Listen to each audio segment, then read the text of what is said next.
Hello everyone, welcome to our Egyptian online seminar group. First, Kumkunzov, then if any questions you can ask our speaker during his presentation or after his presentation. I have great pleasure of welcoming great Professor Peter Demerjian.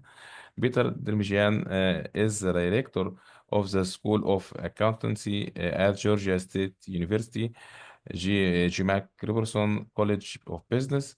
His research focused on the role of accounting in the debt contracting and the use of accounting information to measure managerial ability. His research has been published in top-ranking journals, including Management Science, Journal of Accounting and Economics, Review of Accounting Studies, Journal of Accounting Research, Contemporary Accounting Research, and the Accounting Review.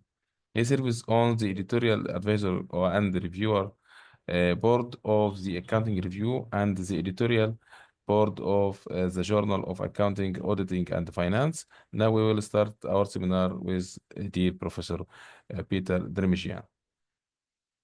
Thank you so much for that introduction, and thanks you all for being here today. As Mohammed introduced my research streams, I've really worked in two research streams in my career. One is on the debt contracting side, and one is on the managerial ability side. And it turns out today's paper is a combination of both those things. So we're looking at how managerial ability has an effect on loan contract design. And so we're going to talk about I'm going to talk about exactly what we mean by that. I'll start by noting, however, that this is co-authored research with Hyunjin Kim and Jaehoon Lee. And I'm actually pleased to see that they're actually on the seminar today, so they'll be able to listen to feedback as well, which I think is really good. But Hyunjin is currently at Northwestern University, and he'll be going to London School of Economics for his first position, so he just placed there. And Jaehoon is a PhD student at University of Illinois, Chicago, and we worked together when I was there. So to dive into what we're doing here, and as Mohammed mentioned, if you have questions, if you have comments, I'm happy to field those over the course of the presentation. So feel free to unmute and just speak, or you can raise your hand and I can call on you. I'm also keeping an eye on the chat so we can kind of cover all those things. In this study, our research question is, how do managerial capabilities affect the design of loan contracts? I will note that this is a relatively new paper.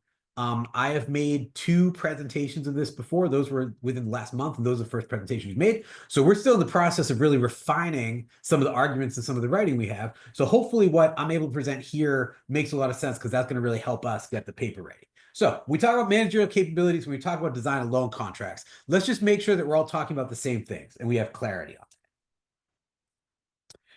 For the design of loan contracts, this is going to be the different parameters assigned to the loan contract following the negotiation between the borrower and the lender. So we're going to be just capturing what we actually see in the loan contract itself. So this could be the interest rate, the size, the maturity, the covenants, all the provisions that go into it. We'll ultimately focus on one specific thing. But generally speaking, design of loan contracts, and there's a large literature on this, is about how the contract gets put together. At a kind of broad construct level, when we talk about design of loan contracts, we're really looking for the protection provided to the lender in the contract. So we talk about protection provided to the lender. The classic example is the interest rate. The higher the interest rate, the more compensation the lender has for risk. So when you have a risky borrower, you typically presume that there's a higher interest rate. So at the construct level, and you can do this for the different other parameters that show up in loan contracts, a larger loan will be riskier. A longer loan will be riskier, for example.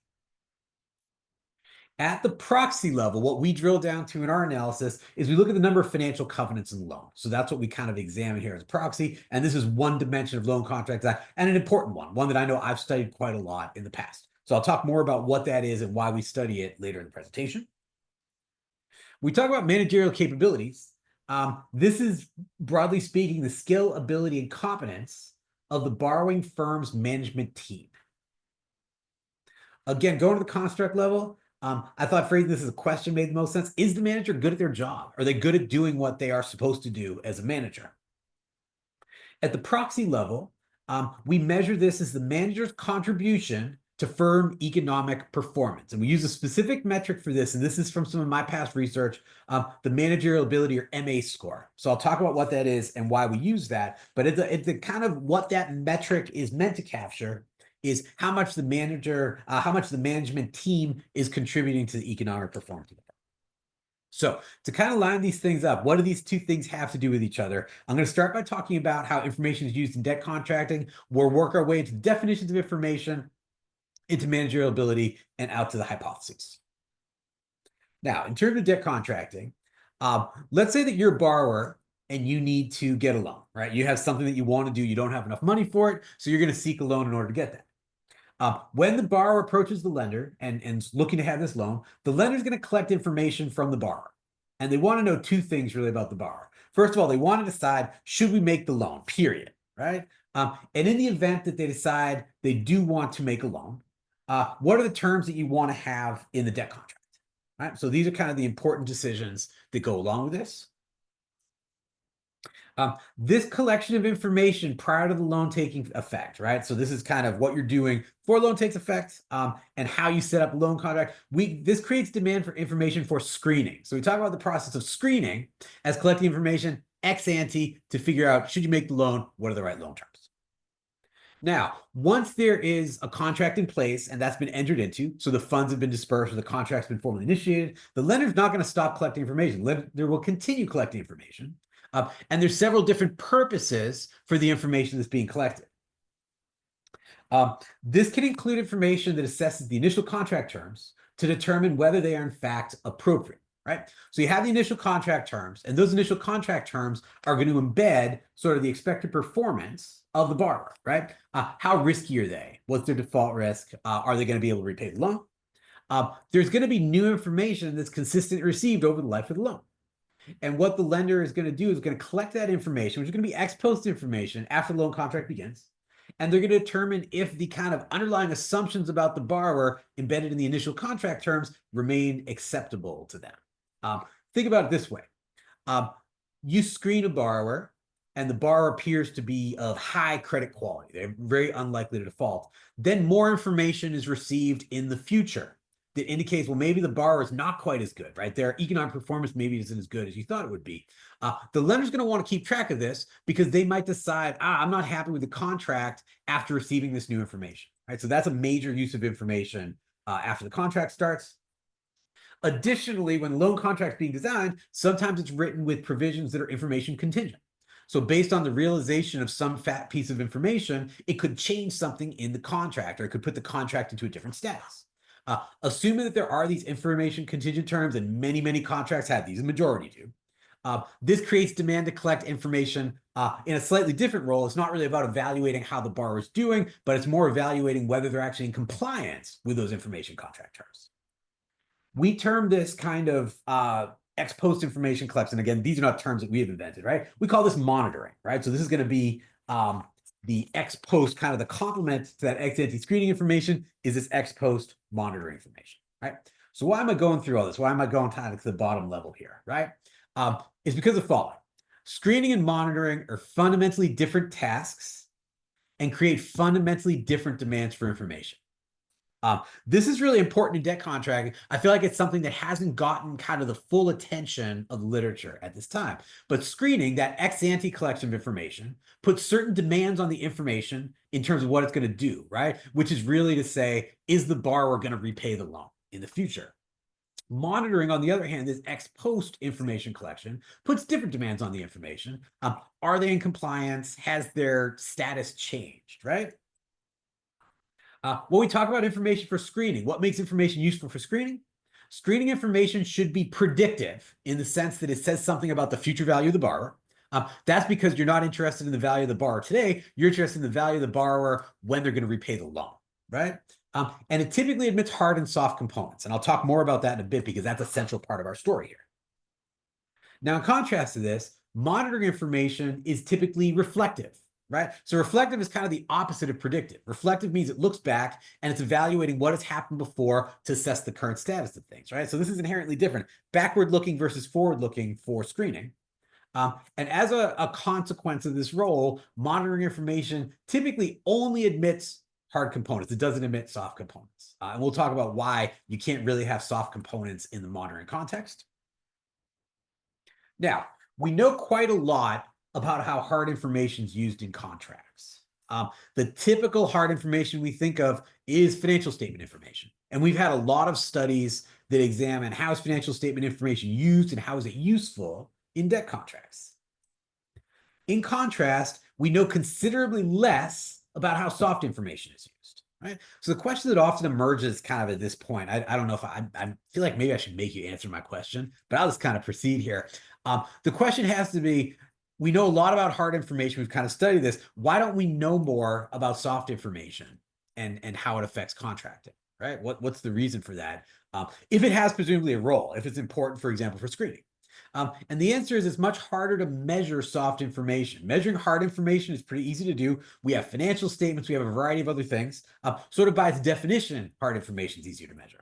Soft information, by its nature, is harder to measure. So we don't have the same data sources that allow us to measure that soft information. So we don't know all that much about what soft information does in debt contract. We have some evidence, but nowhere near as much.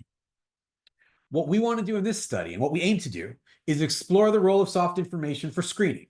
Like we said up there, it's only useful for screening. It's really not used for monitoring. So this study is focused on screening. So we're interested in the loan contract decision. Really, what we're focusing in on is the design of the loan contract, how the screening information affects that, and we'll talk about what we focus on in just a little bit.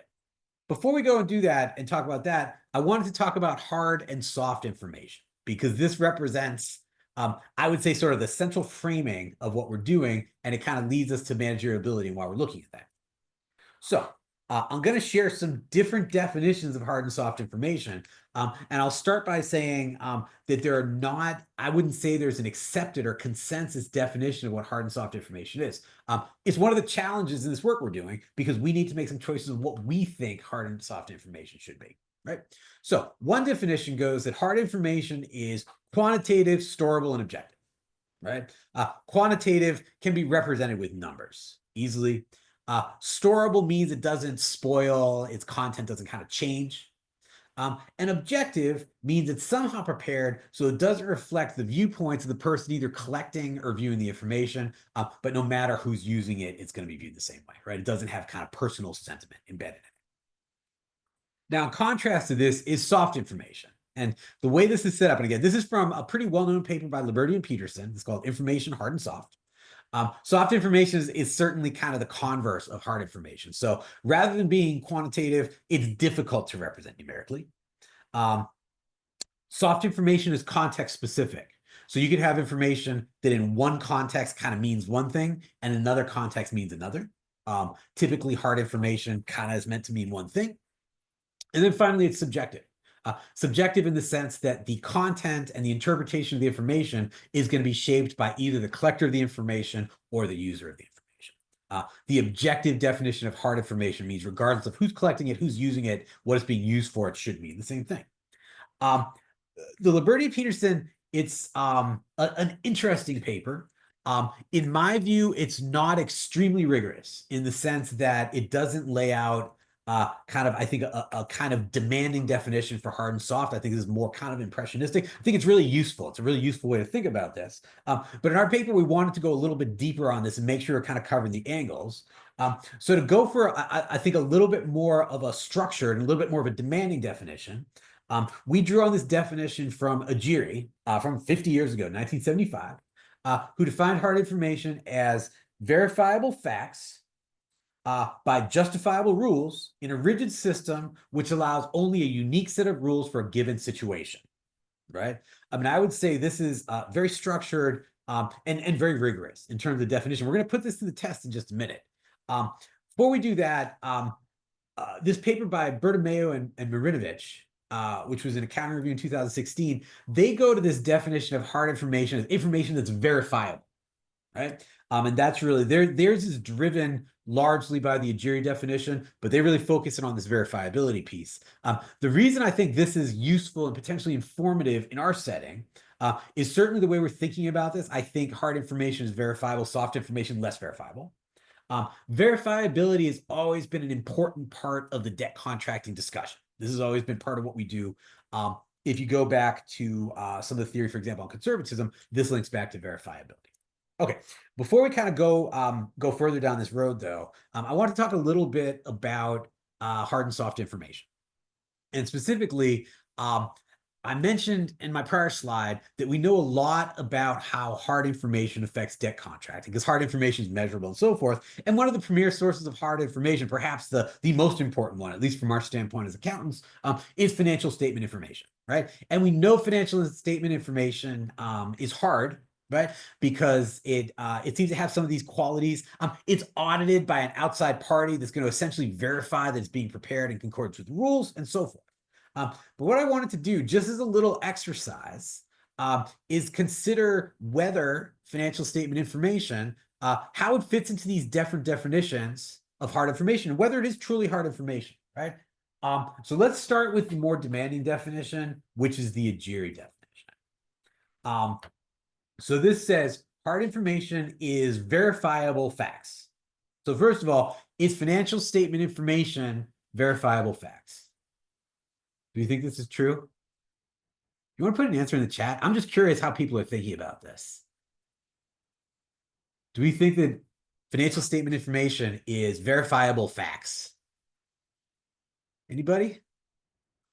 It's like teaching. I'm waiting for answers. Yeah. So certainly, yeah, I like the answer yes in many ways because I think it's important to qualify this. In many ways, yes, this is verifiable information, right? Verifiable facts. In the sense that there is some sort of underlying transaction that gave rise to these, and these are typically verifiable. It's not perfect, though. Particularly as financial statements have made a move towards accepting more, for example, fair values, right? Fair values are not always verifiable facts, especially when we're talking about a level 3, when we're talking about US GAAP. So yes, verifiable facts largely, but it's a little less than clear this is truly verifiable facts. I'm going to skip justifiable rules for just a second, and I want to go on to a rigid system which allows only a unique set of rules for a given situation. I'm thinking in the world of US GAAP, but we can extend this to global reporting standards. Is financial statements prepared in a rigid system which allows only a unique set of rules for a given situation? What do we think about that one?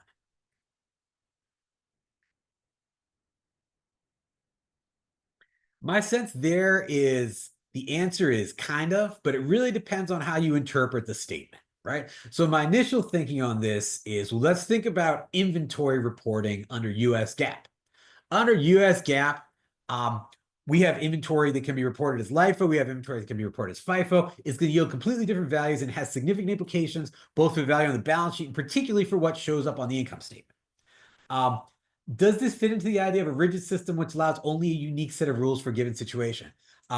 It says unique set of rules, plural, so maybe just having a circumscribed set of rules for this.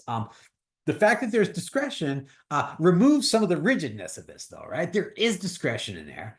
So I would say that accounting often deviates from this anytime that there's estimates that are kind of flowing into the financial statements, right? Estimates, by their very nature, introduce discretion, right? And we think about discretion, this ends up being very subjective, right? So I would say this doesn't totally fit. And then finally, justifiable rules, right? So we are all, at least I'm assuming we're all here, either accounting professors or we live in the world of accounting. We know all about accounting standards. These drive financial reporting. Do we consider financial reporting, whether it's US GAAP or IFRS in whatever national implementation, do we consider these to be justifiable rules? I think this is a pretty touchy question. I'm really curious what people think about this. Are these justifiable rules? Is US GAAP justifiable rules? Would we consider IFRS a set of justifiable rules? I got a few answers in the chat before.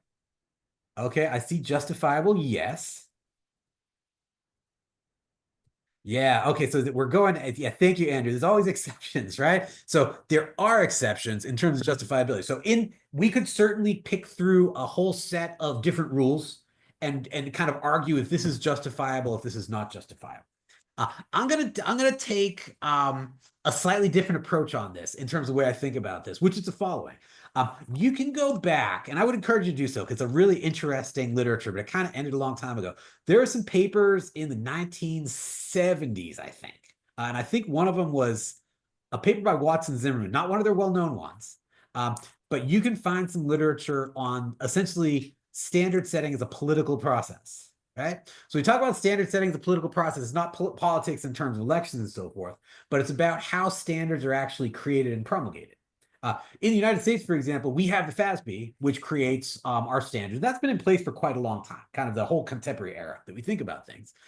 That being said, we know that the FASB has a process where they're not just setting up accounting standards by fiat, but they have a process by which the financial statements are evaluated. And there's comment letters and there's various stakeholders can kind of contribute.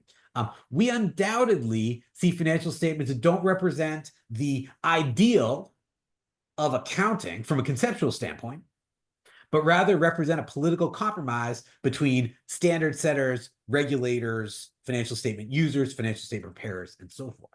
So from that standpoint, I would argue, are these justifiable rules? In some cases, but broadly speaking, not necessarily. These are more a compromise of different politics, right? So that was kind of a long sidetrack, but it's one you can tell I enjoy talking about. This is an important piece of the whole hard and soft information question. And that's the following. Sometimes things that we think of as being truly hard information, maybe are not quite as hard as we think.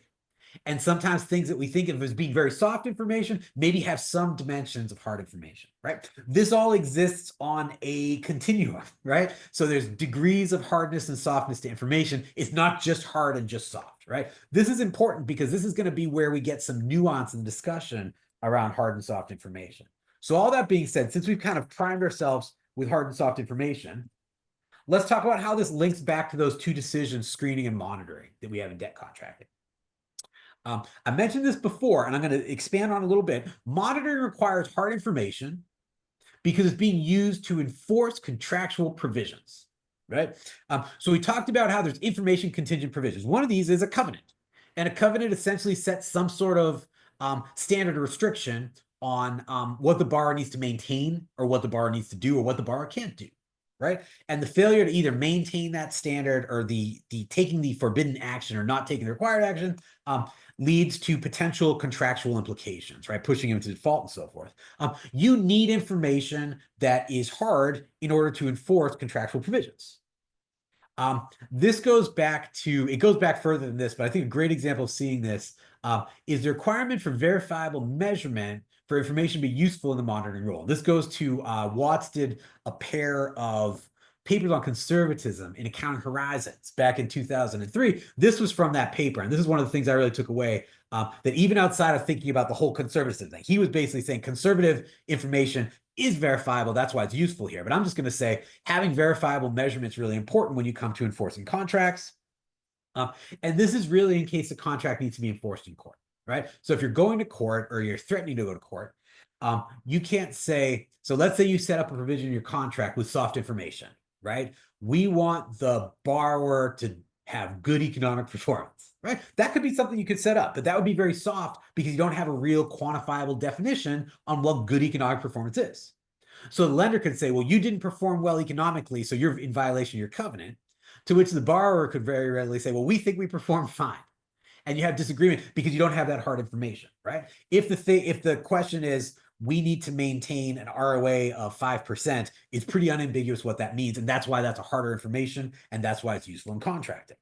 Now, in contrast, screening is going to admit hard and soft information, right? So again, screening is essentially just the assessment of the potential borrower entering into the contract and used to set up the loan terms.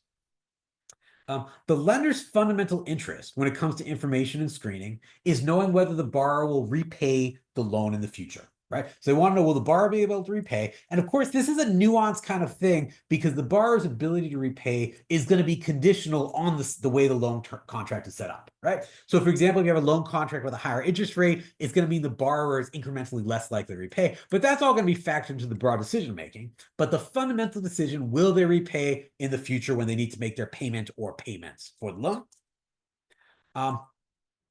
This was a forward-looking decision, right? Now, the condition of the borrower today should be predictive, at least in some fashion, about where they'll be in the future. But realistically, having more dedicated forward-looking information is probably going to be useful in this setting.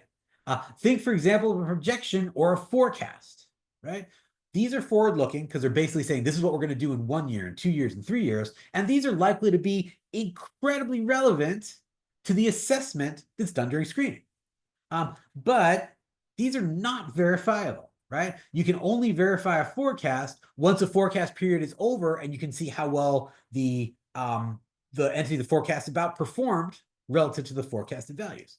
So as a result, forecasts have this inherently soft nature to them because they're not verified, right? Sure, they're quantifiable, but there's certainly some subjective dimensions of those. There's some context that's necessary to understand here.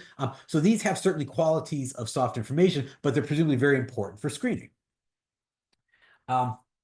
Because the information in screening is not being used, yeah, Michael, not immediately verifiable. These will harden over time as the information is revealed, but when we're looking at this ex ante, these are going to be pretty soft.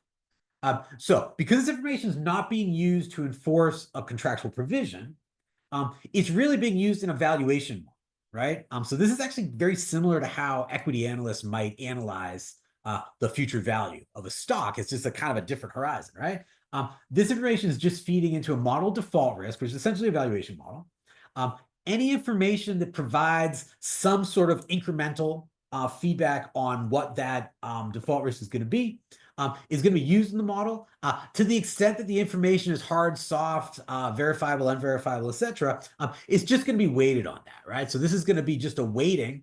So if you have information that's soft, but you're like, I don't really know, this is kind of untrustworthy, you might weight that lower than information you have that's more verifiable. For example, this is the past performance, and we think it might relate to future performance in such and such a way.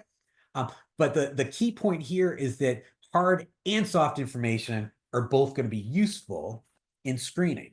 And this kind of forms kind of the underpinning of the theory that we're going on here, which is that soft information, which has not been studied all that much, would seem to have a pretty important role in loan contract selection, and particularly loan contract design, and that's what we seek to explore here. The type of soft information that we're exploring is managerial ability, right? And so we started off by talking about this. Managerial ability is essentially really to keep it kind of loose construct level, how good the manager is at doing their job, right? One can imagine why this is an important parameter in thinking about the loan contract, right? So if you're looking at a talented management team, they can alleviate some of the uncertainty that goes into loan contracting, right? So if you want to have more confidence in kind of the trajectory of future performance, for example, you would expect that a highly able management team would be able to more successfully navigate the ups and downs of business, navigate the future uncertainty, and produce more consistent results, right? Now, the first important question here, because this underlies a lot of what we're doing, is managerial ability soft information? And for this, we can go to various of our definitions. And this is something actually, and we were talking about this just the other day, I think in the paper, we need to get some more clarity on how we're defining hard and soft to make sure we can kind of justify this. Now, if we go to the Liberty-Peterson definition here of hard versus soft information, managerial, the first characteristic is quantitative. This is a tricky one because in this study, we actually take and have a quantitative representation of managerial ability.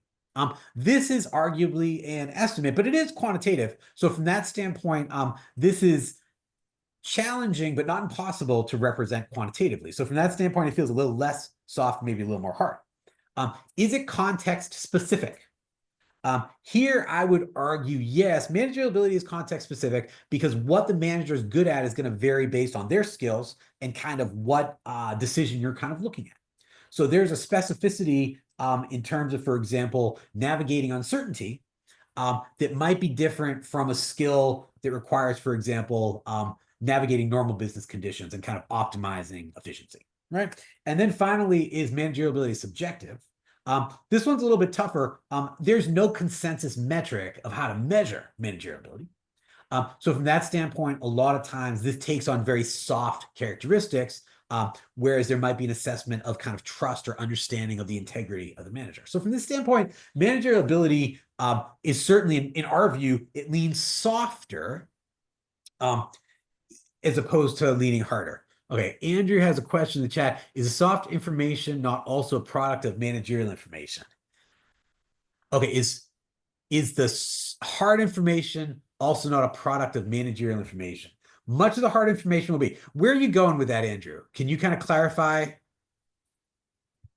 because we're talking about, I mean, the managers are going to be producing the information, but here we're talking about the actual qualities of the management.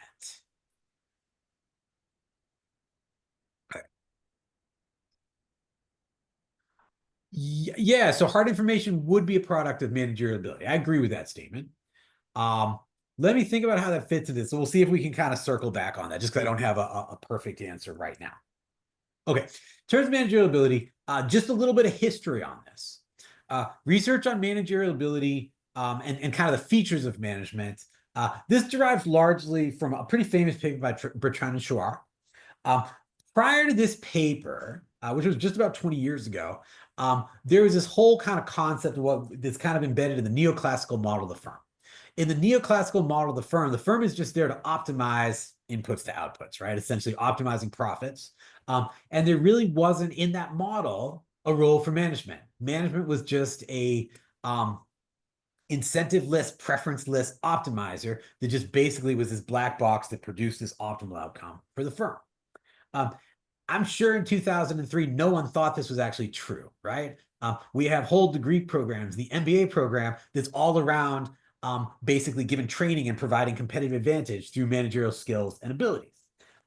It just hadn't been put into the model yet. It hadn't been studied. So what Bertrand and Shore did is they essentially introduced this. What they did was a very clever fixed effect structure. So they looked at various firm outcomes, payout policy, financing policy, and so forth. And they took a sample of firms that had changes in management. And they just had fixed effects for firm and then fixed effects for managers. And what they showed just using F tests was that manager fixed effects were collectively significant. And from this, they interpreted that management does in fact matter. And since the firm fixed effects were already included in there, it meant that this was incremental to the firm fixed effects. So this was kind of a driving force of a smallish literature in accounting, which did this similar fixed effects method and what we now call the management mobility kind of thing, which is when managers switch firms because that provides the identification. Some papers looked at accounting practice and accounting choices, voluntary disclosure choices, as well as tax avoidance. The bulk of these papers approach us like Bertrand and Shore and really just looked at kind of collectively to the manager fixed effect load up with the F test.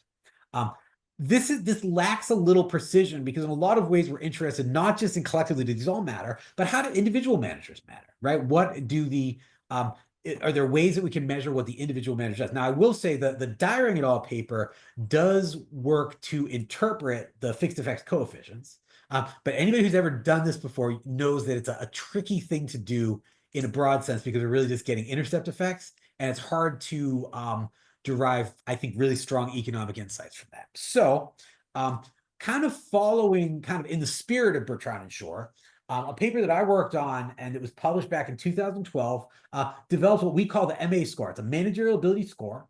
And this quantifies managerial ability for a large set of non-financial firms. So this is essentially a firm year measure of the skill or the competence of managers. So this kind of takes the idea of these are collectively meaningful. And we said, well, on a firm year level, can we figure out if their contributions are meaningful? This captures, and I want to be clear about this, captures the management team's contribution to firm economic performance, right? So, and I'll talk about the measurement a couple slides down.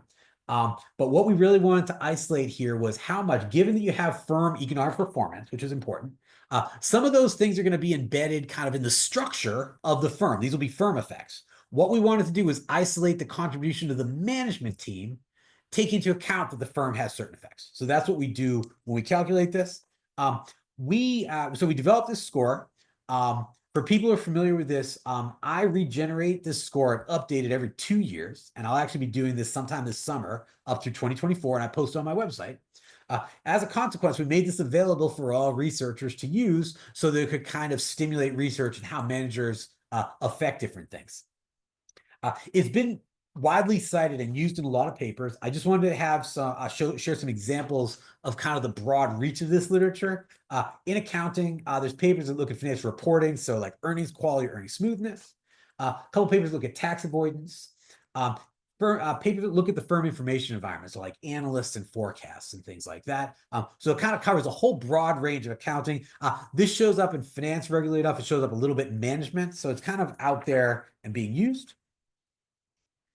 As we move to the debt contracting context, a little closer to what we're looking at here, there's a couple papers in 2017 that show that managerial ability is factored into credit ratings. So these are like S&P, Moody's, and all those guys, showing that higher managerial ability is reflected in higher ratings, which is kind of consistent with this idea that better able managers are going to be able to better execute on firm strategy, pay off this debt. And there's one paper that looked at bank loans. This looked at bank loan pricing.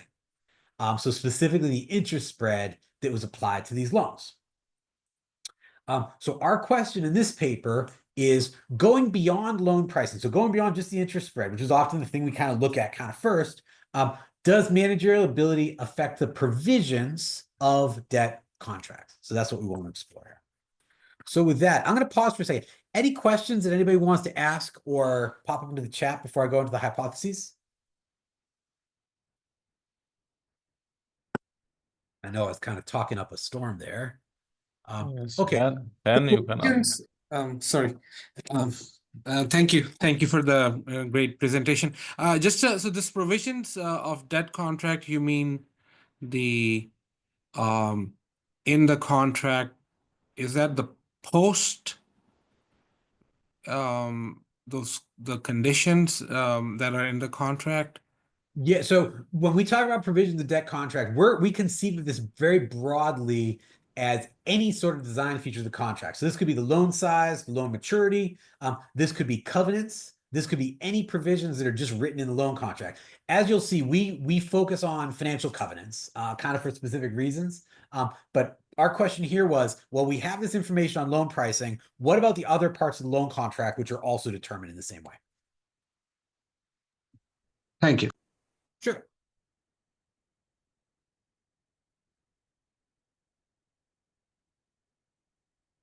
Okay, so the question is, even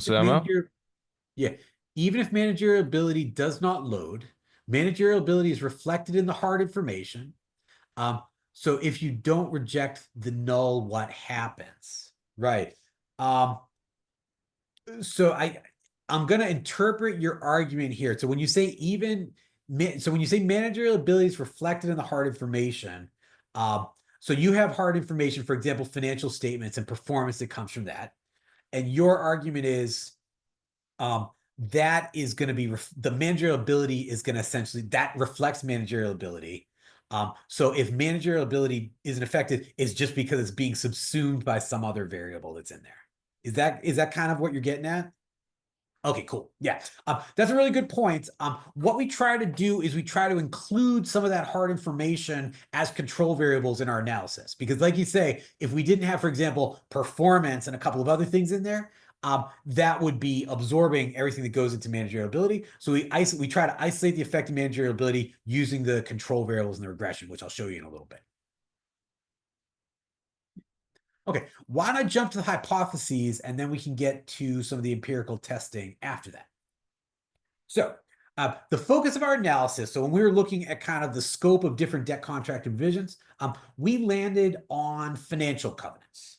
And I'll talk about why this is because we think there's a particular link between manageriality and financial covenants. Before we do that, though, people might know this, but I want to just be clear on what financial covenants are, just so we all know this and are using the kind of same definition. These are debt contract provisions that require the borrower to maintain a threshold level of an accounting-based metric. So ones we typically see: interest coverage, fixed charge coverage, leverage, net worth. There's about 15 different kind of broad categories of financial covenants that are commonly used in practice. There's a lot of nuance in how they're measured. And this is something that I and some other researchers have explored. The key thing for the broad picture of financial covenants: failure to maintain the threshold results in technical default where control rights are assigned to the lender. So all this means the following.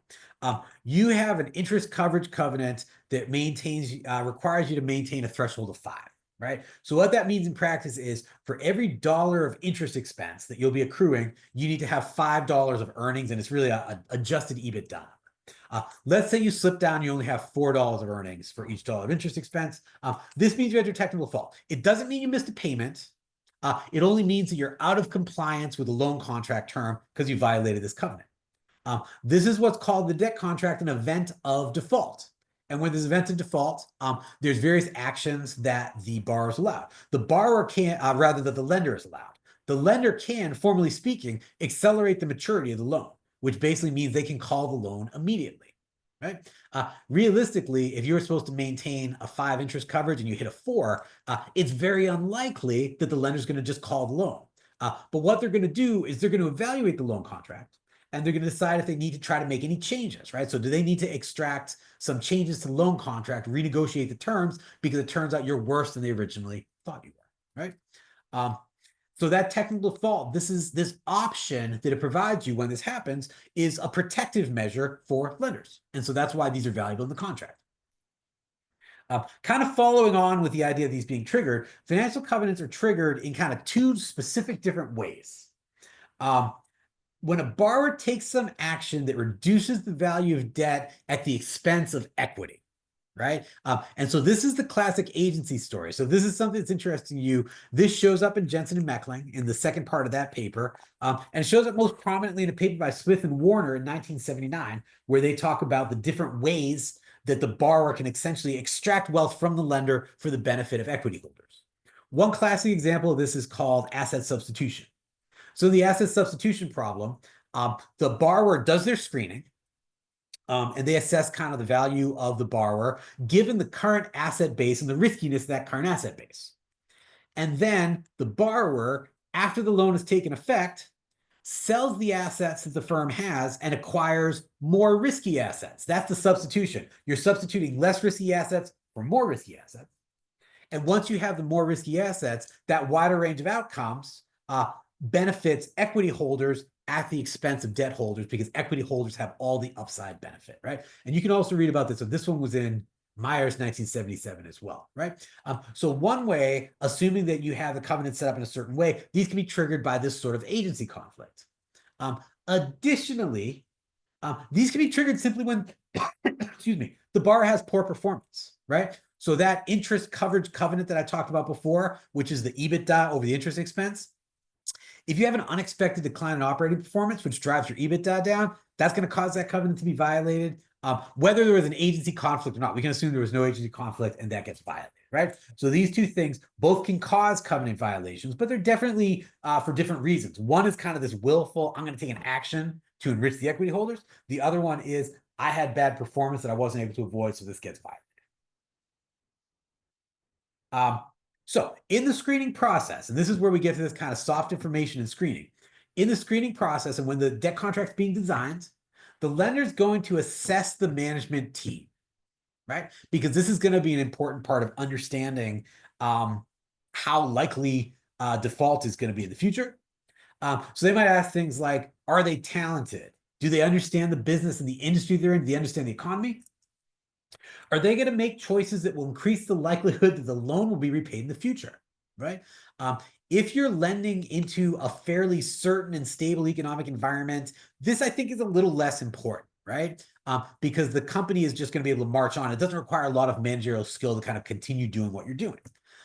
But when you're looking at a volatile set of economic circumstances, at least an expectation for the future, understanding that you have good quality management is going to be important, because they're going to be the ones that are going to give you confidence that they'll be able to weather the economic storm and essentially allow the firm to not just survive, but thrive in the face of that uncertainty, right? So from that standpoint, the management team can be really important in kind of understanding where the firm's going to be as you look out over the future horizon for the loan.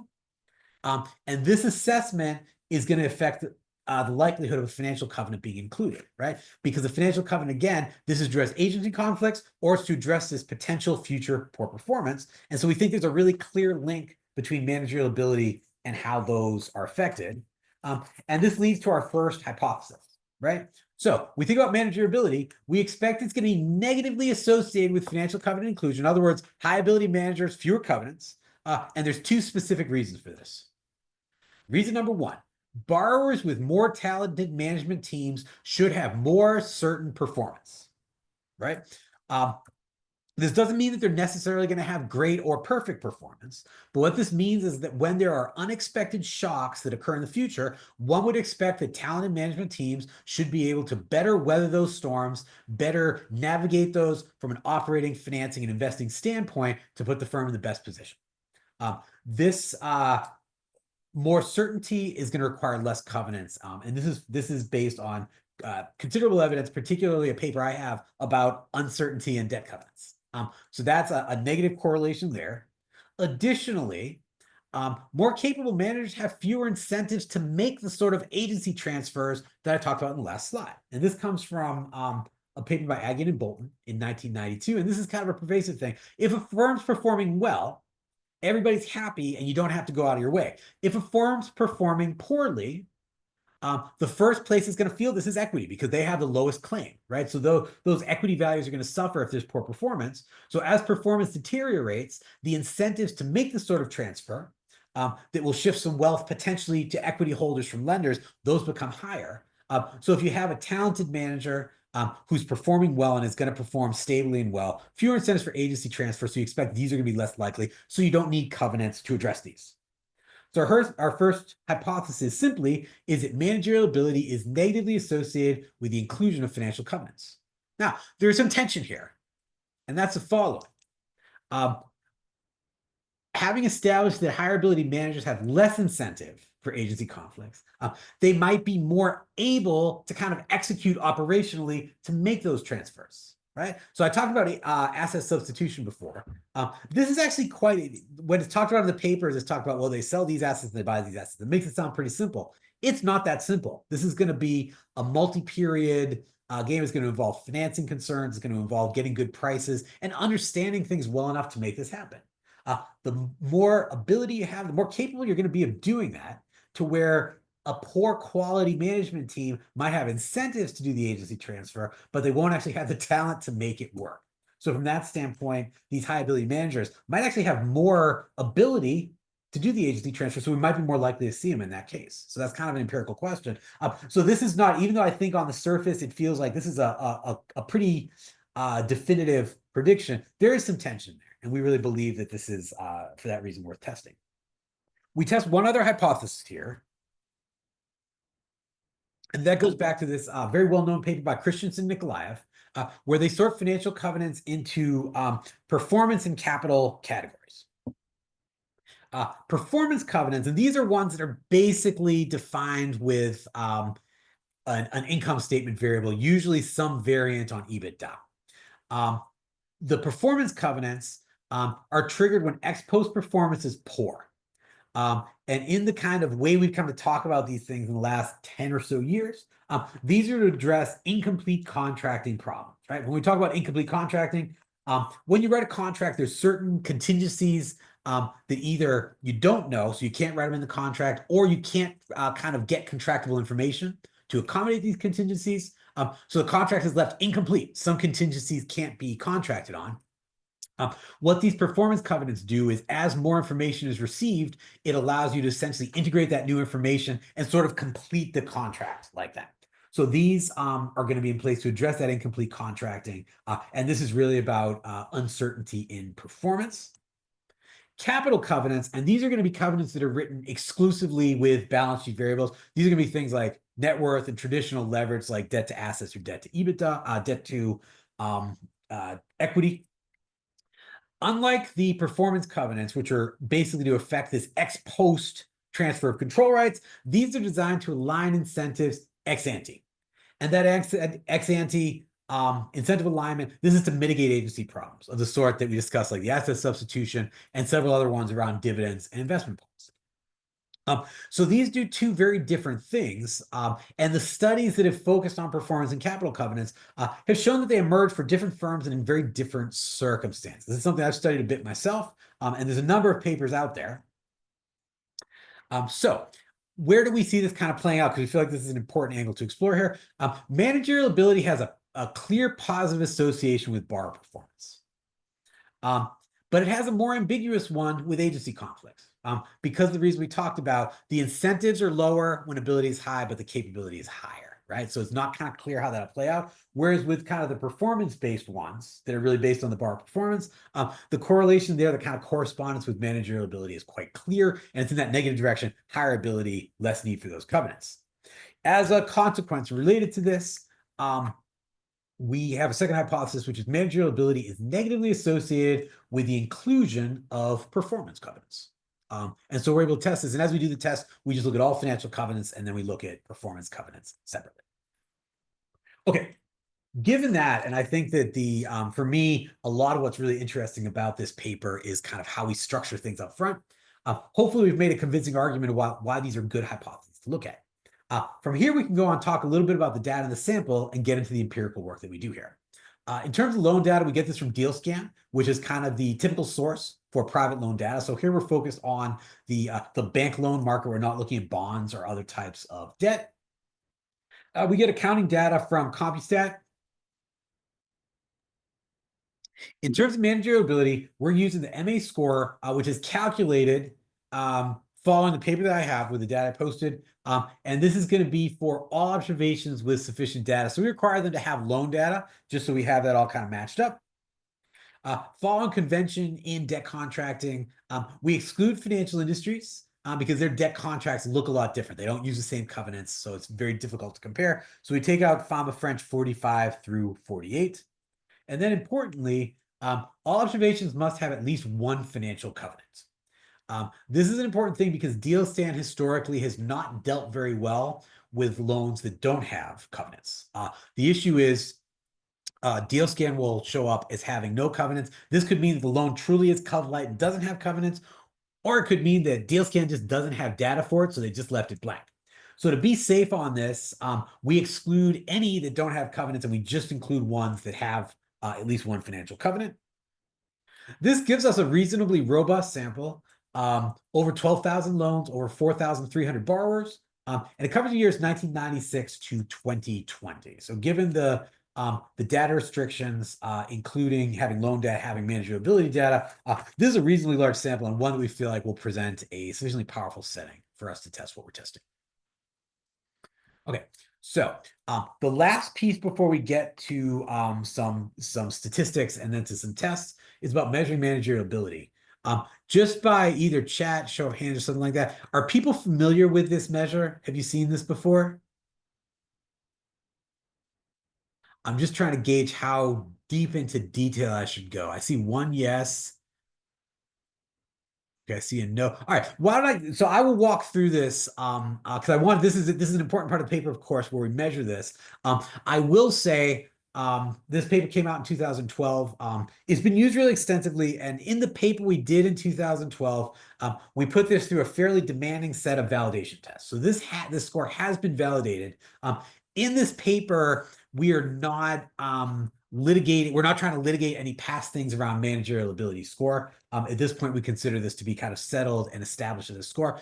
That being said, I'm happy to answer any questions for this group because I know it might not be familiar to everybody. So the way we do this, it's a two-stage process. In the first stage, we use DEA to measure firm efficiency. For people not familiar with DEA, DEA is data development analysis. It's a non-parametric optimization technique. It was developed in operations management and managerial accounting literature in the 1970s and 1980s. And what this method does is, unlike traditional efficiency measures that impose a fixed weighting scale on the inputs and the outputs, this essentially lets the data dictate what the weights are going to be on the inputs and the outputs when measuring efficiency. So that's kind of the non-parametric quality, and it basically lets every firm, and this is done on an observation by observation basis, it lets every firm kind of make its best choices in terms of what the inputs are and what the outputs are in terms of the efficiency that's being measured. In terms of how we do this, and again, this follows directly from Demerjian et al. 2012, we calculate this for all firms by fiscal year. We use an input-oriented model, which is just a technical detail. The important thing here is we're measuring the efficiency of producing outputs for a set of inputs. And following Demerjian et al., we have one output, which is revenue, and we have 7 inputs: PP&E, capitalized leases, capitalized R&D, goodwill, other intangible assets. For inventory, since the inventory balance sheet value is messed up by just in time, we use cost of goods sold. And then for anything that's not afforded balance sheet recognition as a capital input, we count that with SG&A. So the idea behind this is we assume that the fundamental number one objective of the company is to produce revenue, which we get some pushback on that, but I think most people would at least agree that this is one of the most important things that firms do, either through selling goods or providing services to generate revenue. And here we try to have as exhaustive a set of inputs for that production of revenue as we can. So these are all the things that we can measure that the firm uses to help them produce revenue, right? So you have PP&E so that you can build your inventory and sell that eventually. Same thing with leases. You have R&D, so you have the patent, so you can produce the things that you sell. When we were building this, our objective was to have a score that could be measured really broadly. So we didn't want this to have a lot of idiosyncratic information. We didn't want to have a bunch of hand-collected information. We specifically wanted this to be from CompuStat, so we could have a broad set of this so it was comparable across a large set of firms. And there's certainly other things that could be inputs here, but we think we have a pretty comprehensive set. What we get in the first stage is the efficiency of the firm relative to other firms in that year. But we're not really interested fully in the firm efficiency. We're interested in how much the manager contributes to the firm efficiency. So what was pointed out to us in the review process was that, well, this is just capturing the firm. Some of these things are going to be features of the firm that has nothing to do with the manager. So what we realized we needed to do was try to capture those things that are firm level variables that essentially make it easier or harder to run the firm. So either they would increase efficiency or decrease efficiency, control for those things, and then whatever's left over is going to be the manager's contribution. So in the second stage, that's exactly what we do. We use OLS regression. And for people who know the original paper, we originally did this with Tobit. It turns out a future paper indicated that OLS works just as well. So that's what we go with here. We use those OLS regressions to purge firm-level covariates from the DEA-based firm efficiency measure. The covariates we use, these are all we consider firm-level kind of controls: firm size, market share, an indicator for where they have free cash flow, the firm's age, the business segment concentration, and the foreign operations. And the way you can kind of think about this is larger firms, as a general rule, are going to be more efficient.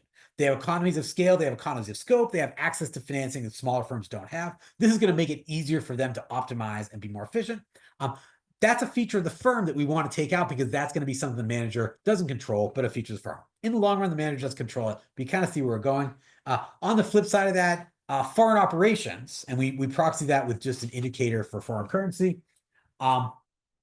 When there's multiple foreign operations, you're working across different jurisdictions, different legal environments, different reporting environments. These are going to be harder to manage, so we expect that this has a negative association with efficiency. So we want to pull all these things out.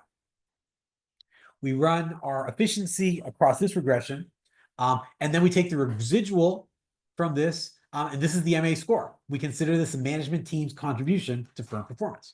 And just in terms of interpretation, what we're saying, and it's a claim, so I want to be really clear about this. We're saying anything, any part of firm efficiency that those 6 covariates don't explain can be attributed to the manager. That's the manager's contribution.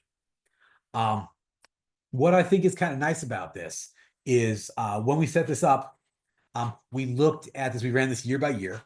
We looked at the average R squared from these regressions. And the average R squared from these regressions was about 0.66. So what that means is that these firm features explain about 2/3 of the firm efficiency, while the manager explained about 1/3 of the firm efficiency. There's no real benchmark for what this should be. But for us, when we saw that, this gave us a level of comfort because it felt about right. We know that managers are impactful, but we know that firm features matter a lot too. So we felt like this was a reasonable number for us. It kind of passed the smell test for us. So that's managerial score. I'm going to pause here. Are there any questions about this score, particularly for people who haven't seen this before, or anything I can kind of clarify here?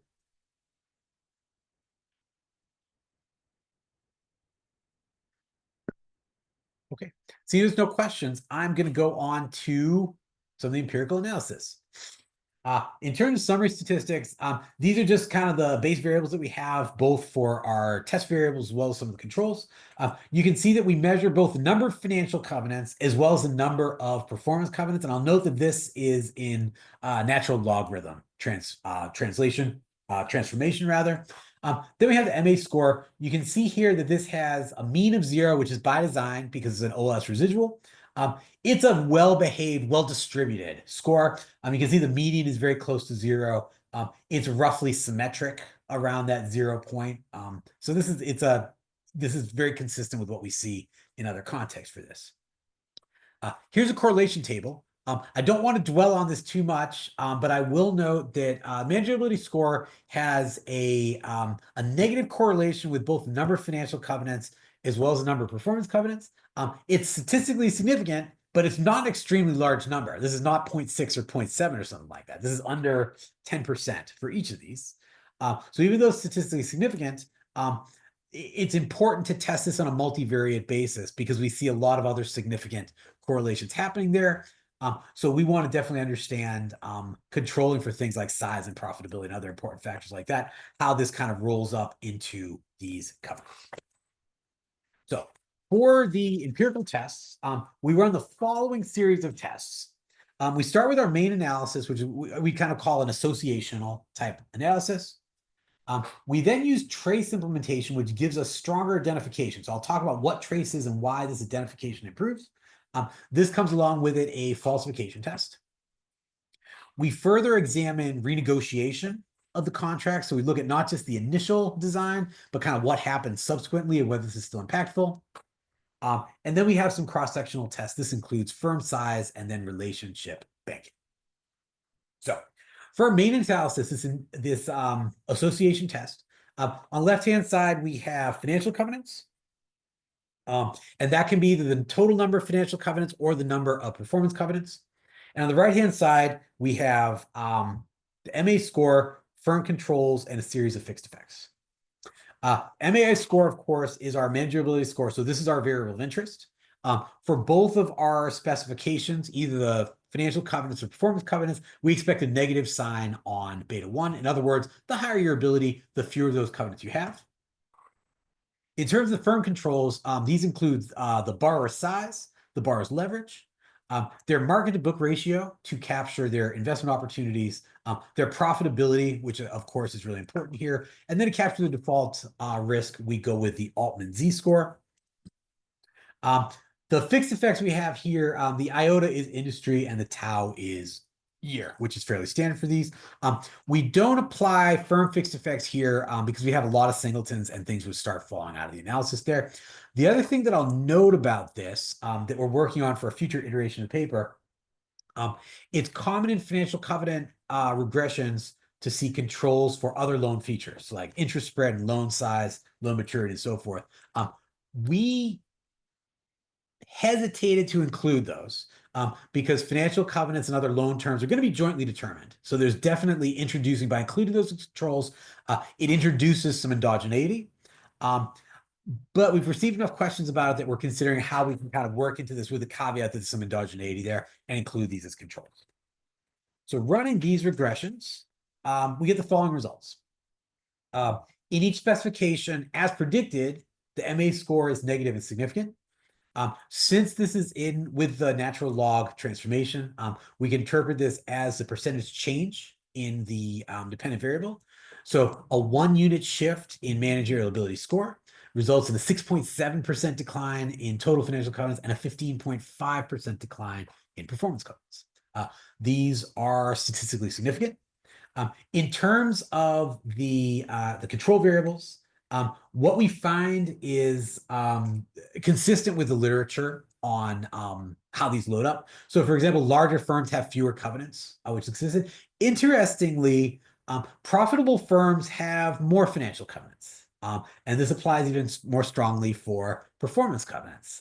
And a lot of times this doesn't really sit well with people because it's like, well, if you're performing well, shouldn't you have less protection put in your contract? The issue is the following. There are a lot of loss firms that enter into these. And you don't ever see financial covenants set up with losses. These are always going to be positive values. That's just kind of how the banks do this. So our expectation is that this positive coefficient here is driven by the fact that loss firms can't really have these financial covenants, so they need to have other provisions in place. Higher leverage means more covenants, and lower higher default risk also means more covenants. So that's kind of our main results. So from an associational standpoint, this is supportive of both of our hypotheses. Second test is meant to get at causality more strongly. And this is uses a shock, which is the introduction of trace. So for people who are not familiar with trace, trace was an initiative that introduced public reporting of secondary market trading prices for bonds. So prior to introduction of trace, there was no real source of data to track the secondary bond market trading prices. So if you wanted to find this data and such that data was informative, you need to track it down on your own. Trace made this data much more accessible. So you now have a new source of information about the bond market. So I want to be clear, this is a public bond market, not the bank loan market. There's still no source for that. That being said, Chai and Kyung very cleverly examined whether the introduction of trace in affecting information in one debt market has a spillover into a related debt market, and specifically, does information that's useful for the bond market, in other words, the prices, have a spillover into the private loan market? The argument they make is that the trace information should lower information asymmetry between lenders and the borrowers, potentially in the loan market. And this lower information asymmetry should lead to more confidence, which should result in less strict covenants, which is precisely what they find. So we use this as a plausibly exogenous shock. The introduction of trace does not have to do, for example, with any characteristics of the private loan market. We use this as a plausibly exogenous shock to help us sharpen our inferences from the prior test. This allows us to get a little bit better at causality. And this is what we do. We start by defining, rather than using continuous measure for manageriality, we use an indicator for low manageriality. This is just where manageriality is, negative. So this splits it right about at the median. It's a little less than half the firms. The time variable here is trace, and that's going to be essentially the post variable, which is after trace was implemented. And the variable of interest is that interaction, so the coefficient beta 3, which is a low manageriality times trace. So the idea here is that trace basically created a richer information environment. You have this information that's now available. When manageriality is low, is particularly when it's important in terms of debt contract design, right? So our expectation here is if trace did in fact present an exogenous improvement, the impact of low manageriality on financial covenant design should be diminished. So we're expecting a negative coefficient on that interaction term.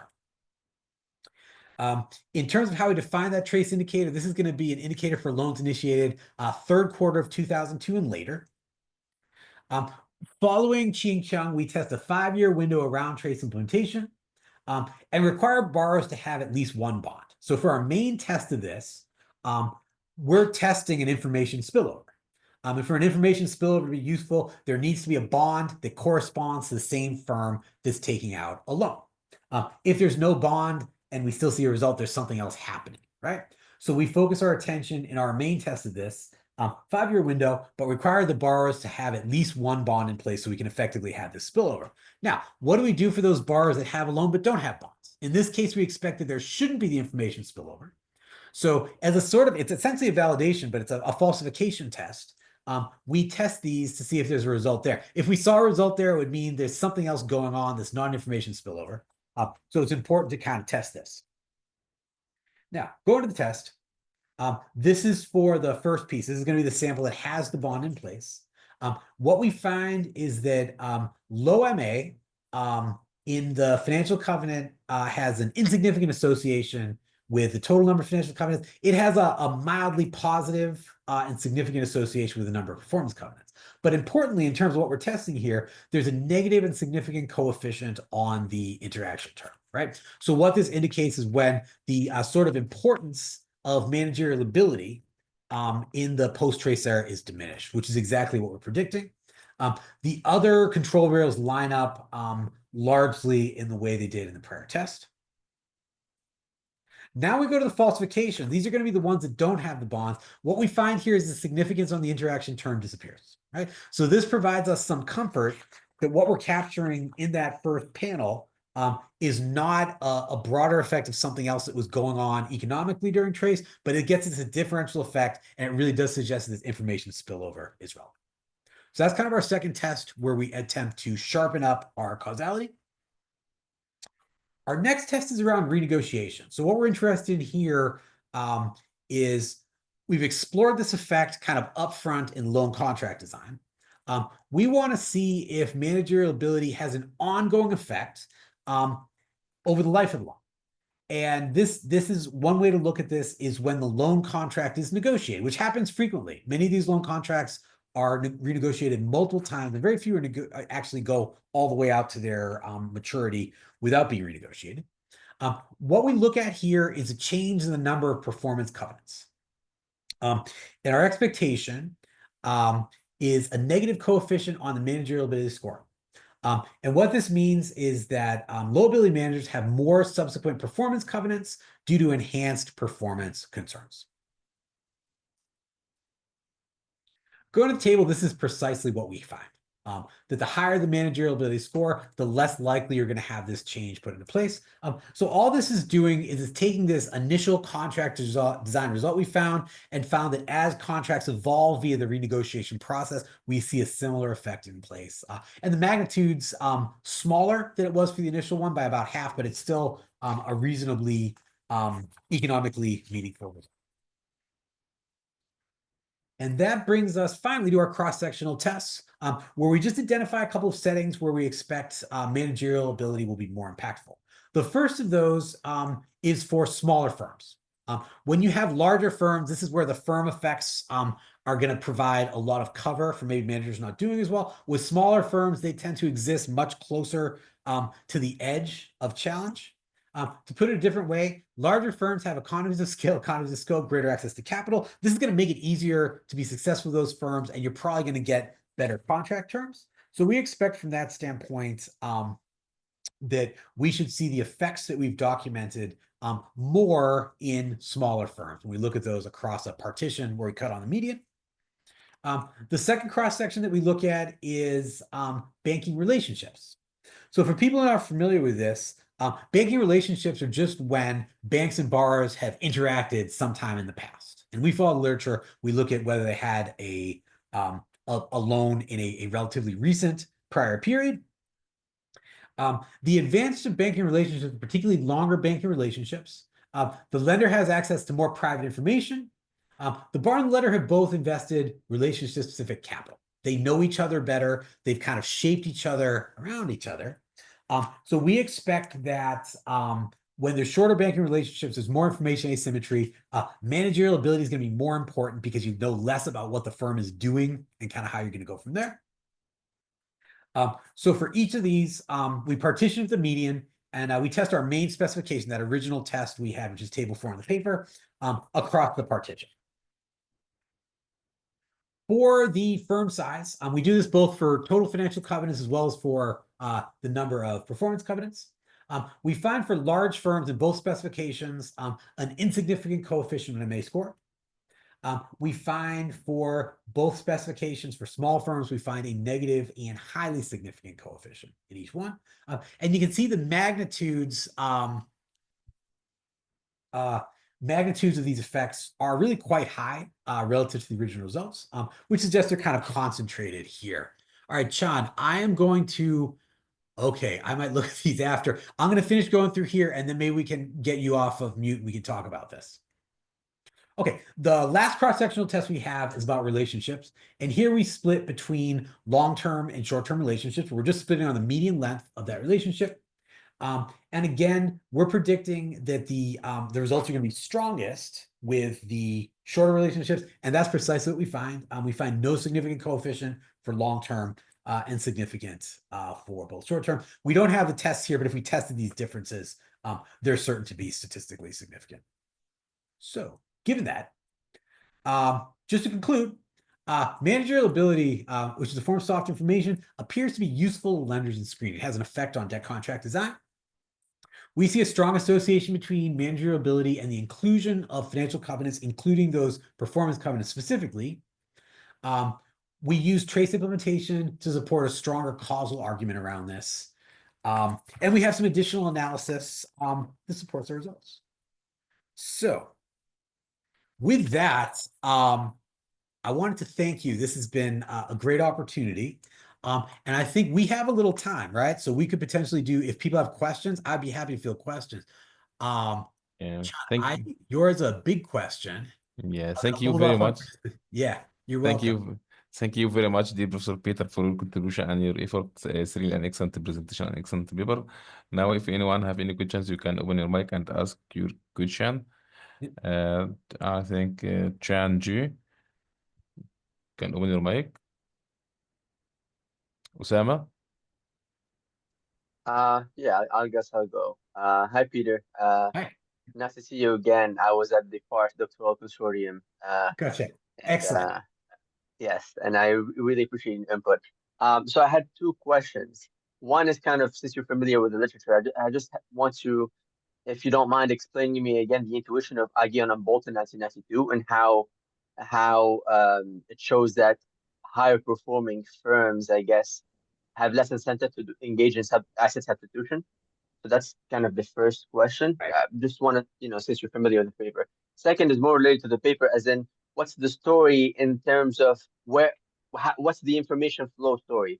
Is it the borrower because it's interacting directly, or sorry, the lender because it's interacting directly with the borrower that it gets the soft information, the soft private information, or is it inferring soft information from the market that's priced already? So Right. I want to know which one of those is the story. Yeah, so I'll do the first one first. So just in Aghion and Bolton, the incentive to do transfers of this sort are argued to be lower because you do these when you're in poor performance settings, right? So you wouldn't do a risky transfer like this because you could potentially get caught and your lender's going to be unhappy with you unless you really needed to. So if your performance is okay, they argue that agency conflicts are less like that. I don't know if that's not been super empirically documented because it's really hard to measure the degree of agency conflicts. So that's kind of open. And that's part of why we see there's some tension there, because we can certainly see if a borrower could do this, they're going to take advantage of doing it potentially. But that's the argument from the Aghion and Bolton. The second part is, and let me just to paraphrase, does the soft information that the lenders collect, is that from direct interactions with the borrower, or is this from collecting from market sources or other external sources? And then it's priced already, right? Yeah. It's priced already in the yeah. So the kind of way we're thinking about this is there is a channel of private communication between the borrower and the lender. So when the borrower wants to get a loan, they approach the lender and they actually are asked by the lender to provide them information, which is privileged. So it can't be disclosed or anything like that. But in the due diligence process, they're collecting this. So we think of it as being truly that private information, not information that's out there and available and thus priced. So we would consider this to be not priced information. But it's a really good point. I'll tell you what, we know very little about private information. There's a few papers that maybe we'll get some stuff, but I think this in certain ways from debt contracting is like the holy grail because we don't know how much is out there. We don't know what lenders get. We don't know exactly how lenders use it. So a lot of what we do is we kind of think, what would they like to have? How would they probably use it? And we make kind of suppositions on that. Okay, I get it. Thank you. Thank you. David, you can ask. Yeah, sorry. I'm just trying to get my video. There we go. Thank you for your presentation. It's 2 a.m. here, so it's I can follow the gist of what's going on. Where are you? Far East? Yeah, Brisbane, Australia. Gotcha. Right on. Good morning. Yeah, I guess I was just making a comment in regards to the screening and review and follow up. Sorry, not screening, the review and follow up. We've had a problem with classification of loans between current and non-current because a lot of the loans seem to have annual review clauses. And I was having a look at them and they seem to allow a credit review by the bank, that they decide, and Mhm. potentially a clause about material adverse effects. And that then triggers the potential review by the bank that might limit your loan. So I thought that they seem to be sort of subjective things, not quite the financial covenants, that's in a separate section and separate clauses, but these are things that could potentially affect the loan and call it in. Interesting. Yeah, so I haven't seen these before, so I do not want to, I don't want to go too far just kind of answering it, but I'm going to look into this because this is certainly interesting. I can understand the conflict that's emerged from that. It's sensible. Yeah, I'm not too sure there's a lot public. I've got some given to me Yeah. privately, and the organization I work for, we're the state government auditors, so the entities can't go and borrow somewhere else because they all borrow through the government Gotcha. financing Mhm. corporation. Anyway, Thank okay. you. Thanks, Tom.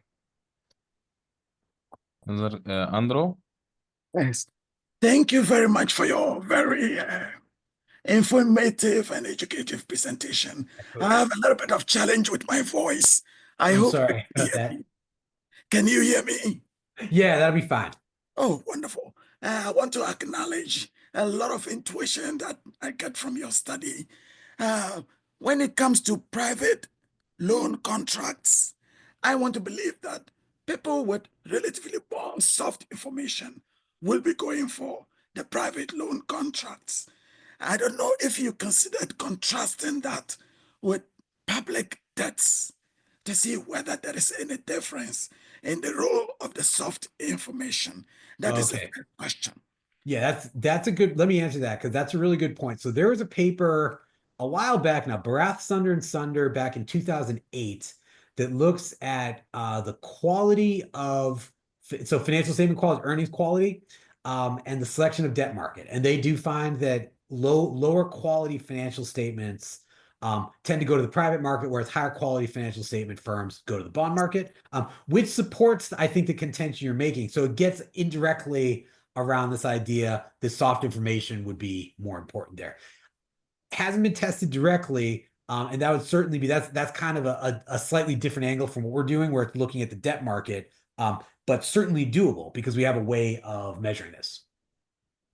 My second question is, I get the sense that the soft and hard information Yep. may be like interacting here either as complements. That's how I got it at first, right? For these private loan contracts. But then I seem to get a little bit confused, maybe from my point or in my case, maybe that's not what you're presenting, but I seem to get the impression that the soft information is being used as a substitute for the hard information. Yeah, I can understand why you would have that impression. So, I mean, if you're looking at a hierarchy of information that you want to use, if you have hard information, this is naturally going to be the most reliable information to make decisions with. So this is what you're going to want to use. I wouldn't say it's substitutes. I would say these are complementary because there's certain things that soft information can do that hard information can't. So, for example, hard information tends to be more static or more reflective. Soft information is much more readily predictive. So when you need predictive information, you're likely going to a softer source of information just because hard information doesn't exist for that. And in a broad sense, I don't even think about it. So the way I think about information really broadly, outside of hard and soft, is that in the screening process, the lender is going to collect information up until the point that the marginal benefit of collecting that information doesn't offset the marginal cost of collecting that information. So whether it's hard information, soft information, if there's lots of information available inexpensively, so both the acquisition and processing and so forth, that information, you're going to have lots of information. If you have a firm that's very opaque, that it doesn't have a lot of information out there, there's going to be less information collected. You're going to have less complete contract and so forth. The availability of hard and soft information will kind of fit into that, but I wouldn't say there's any per se correspondence in terms of substitute complement. It really depends on what's available and what the how the lender's using it essentially. I apologize if I'm taking too much time, but I have another question, and that's about the term of the loan or the maturity of the loan. I wanted to think that the soft information, and that's related to David's question earlier, or comments. I think that the soft information likely will have more use during the monitoring when you have a longer term loan that is subject to review or periodic review. I don't know, but I don't know if that's something you have considered. So I feel like that's, since we're focused on covenants, I feel like that's a little outside of the scope of what we're doing. It's a reasonable contention, certainly. Okay. And then the final thing has to do with the first question that I asked about the managerial ability. I wanted to think it's subsumed because your management science paper, which you mentioned earlier, was very, very intuitive. And I read it a little and I liked it. I understood most of the things that you were doing there. But I thought that the ability here subsumes both the hard and the soft information. And I was seeing how you would have passed this, these two, carefully in the analysis. But maybe I don't understand it well, so I'll look at your presentation again and read. So I would need to think about that one some more. Okay, thank you very much. Thank you for your questions. Great Let me presentation. get some ones from chat because we have some ones here. Khadija, do we look at whether MA also affects the strictness of covenants or just a number? That's a great question. We are working on adding that to the paper now. So I have a paper that measures the collective strictness of covenants, and that's certainly it's a very reasonable proxy for the construct we're trying to get, in certain ways, maybe even better than the number of covenants. So you'll see that in a future version of this. For Panos, why do you use the interaction with size and see the impact on small? Why not use the interaction? Oh, sorry. Okay. Why do you not use the interaction with size to see the impact on small and big firms, and you split the sample? Splitting can be arbitrary. So you're talking about the cross-sectional test. Yeah, we were just following convention in doing that splitting. We could certainly do a fully interactive model. What is the mechanism of this relationship? Is it that MA first impacts discount rates or something else? It could affect discount rates. It could affect future cash flows as well. So my own view on this, and I think the way it really pertains to debt contracting, is about limiting uncertainty, because I think uncertainty is really critical in the financial covenant game. We haven't really articulated that in the paper very well, though. So I think if your question is, it's not clear what the mechanism is, could you articulate this better? This is something we can certainly do. Okay, and it looks like my co-author jumped in and shared the citation for the Chi and Kyung paper. So we're good there. What? Sorry. Can I just say one thing? Chan, you have this great long comment. Is there any way you could email this to me? Because I don't want to miss it, but I'm not going to be able to get through it all right now. I would really appreciate that. So I have, one quick question. I know you mentioned that managerial ability, the idea that the fixed effects. So I just wanted to understand that.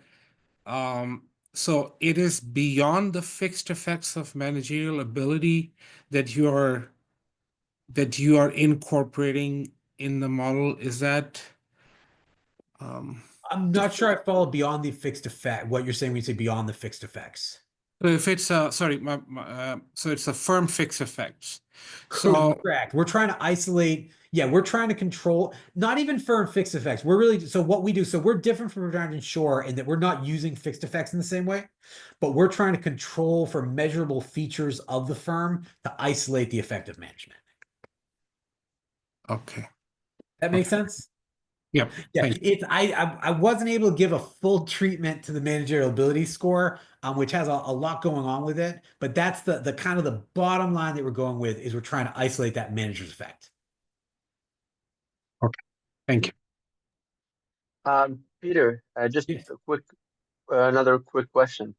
In terms of how you measure the managerial ability, now I know that measure is, said and done, Sure. but would it then use think that maybe mechanically that will lead to less covenants, because if less of the measurable things reflect the like you attribute anything that can be measured using this financial statement analysis to kind of the managerial ability, but that Right. also will be reflected mechanically in what we can impose as covenants in the debt contracting, right?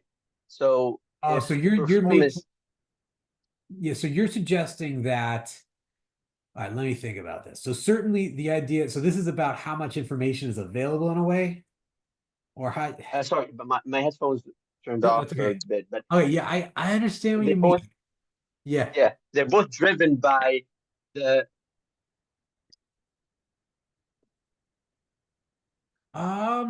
You might be right. Yeah, I'm not gonna I'm not gonna have an answer right now, so I'm not gonna pretend that I do.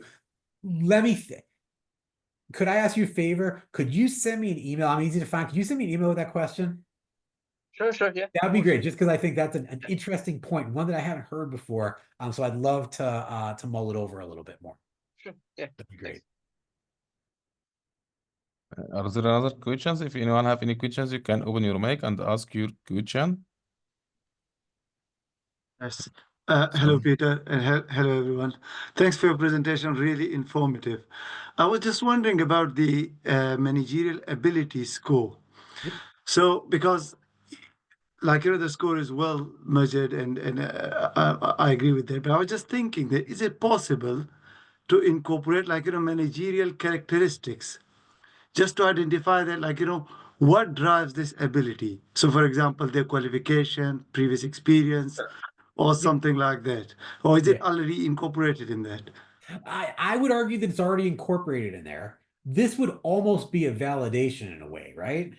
Yeah, Because what you're suggesting is, well, these are things that we think, these are features. So let's say you have an MBA from Harvard or something like that. I Yeah. don't know if that would be good or bad, but let's say you think that's a good thing. yeah, You'd expect that to be correlated with high managerial ability, for example. yeah, Yeah, we could.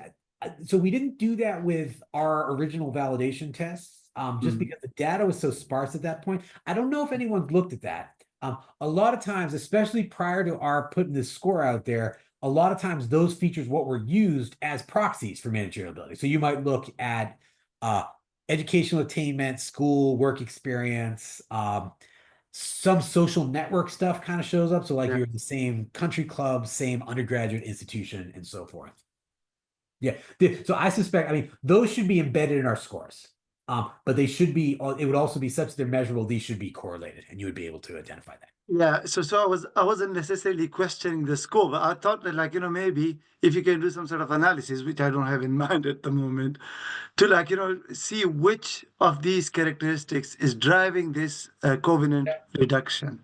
Yeah, that would be something. I mean, Yeah. that could almost be beyond the covenant question we're asking here.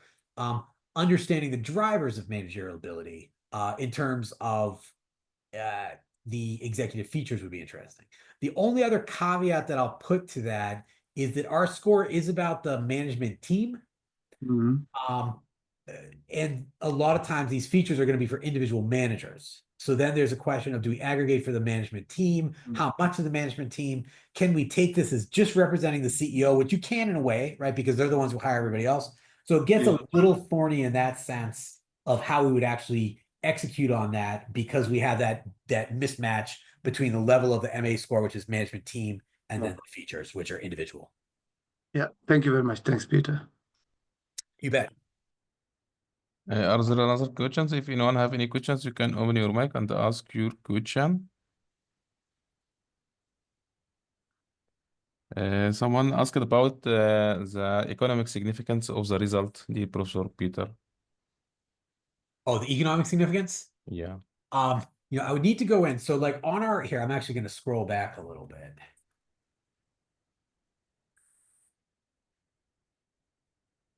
So for example, on the main result for financial covenants, 6.7%.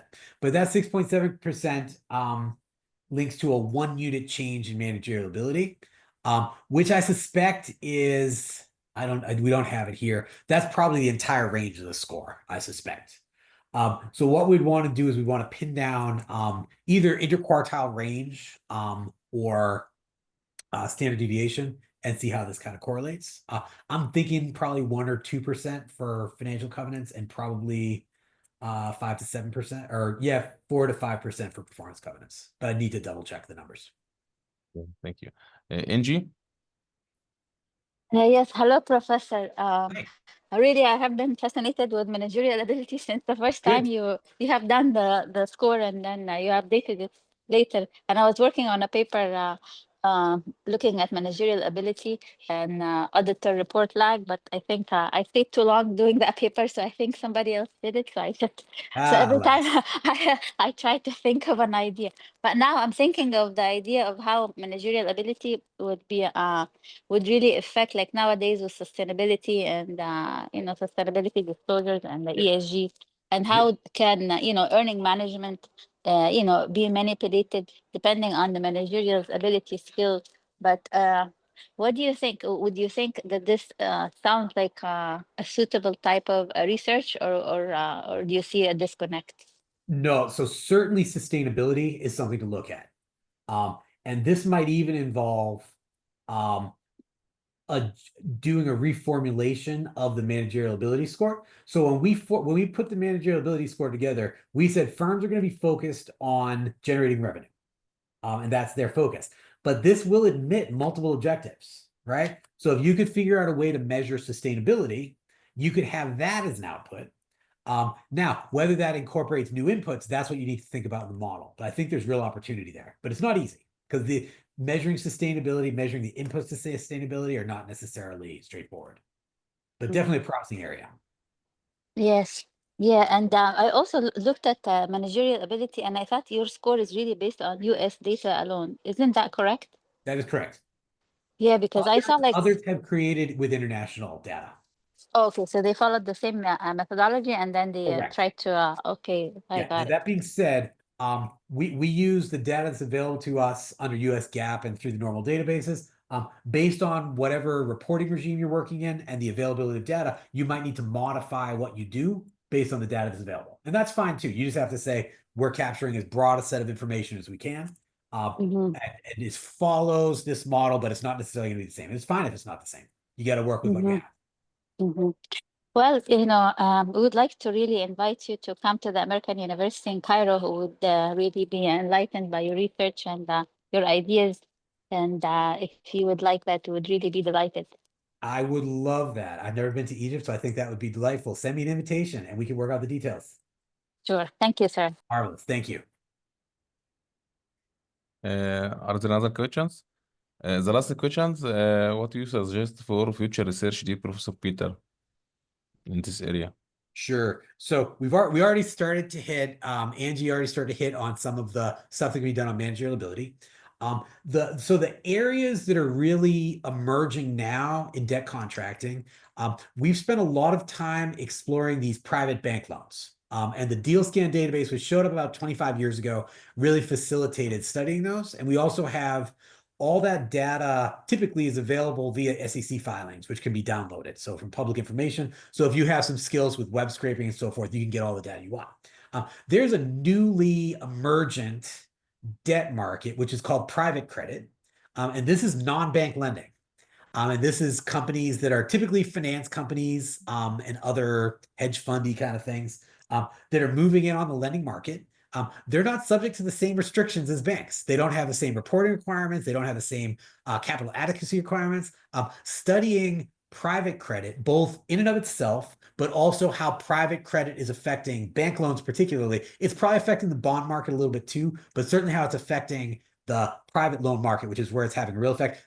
Great area to look at. And there's increasingly some data sources that look at that.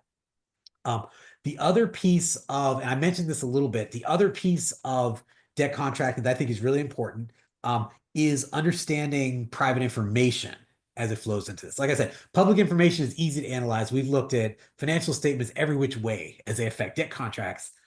Private information is more difficult to measure, of course, so we have much less information on this.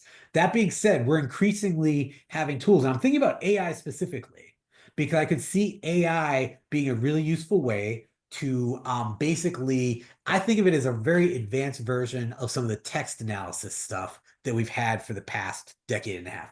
There's going to be ways that we can extract certain things out of large data sets that we as humans just can't even really see or conceive, no matter what algorithms we try to feed it through. But the AI is going to be able to identify and detect those things. So I think that, and I'm not a pro AI user myself. I wish I was, because I think it presents a lot of opportunities. But as researchers, being able to deploy that as a tool is potentially a great way to get at various dimensions of that private information that we've had a really hard time measuring at this point. So those are a couple to get started. There's plenty to do. Thank you very much, dear Professor Peter. Thank you for your contribution and your efforts. And can thank you everyone joining us today. And thank you very much, dear Professor Peter, for taking the time to present it to us. It's been appreciated. Thank you for organizing. Thank you for the invitation. It was completely my pleasure. Everybody who's out there listening, thank you for listening. As you can tell, I love sharing my work and I love talking about work. So hopefully our paths will cross, or at least I'll see your cool debt paper or managerial ability paper out there someplace. Yeah, and I hope to see you soon in Egypt. You are very, very welcome. Absolutely. Good. We'll talk about it. Thanks, everybody. Thank you. Bye-bye.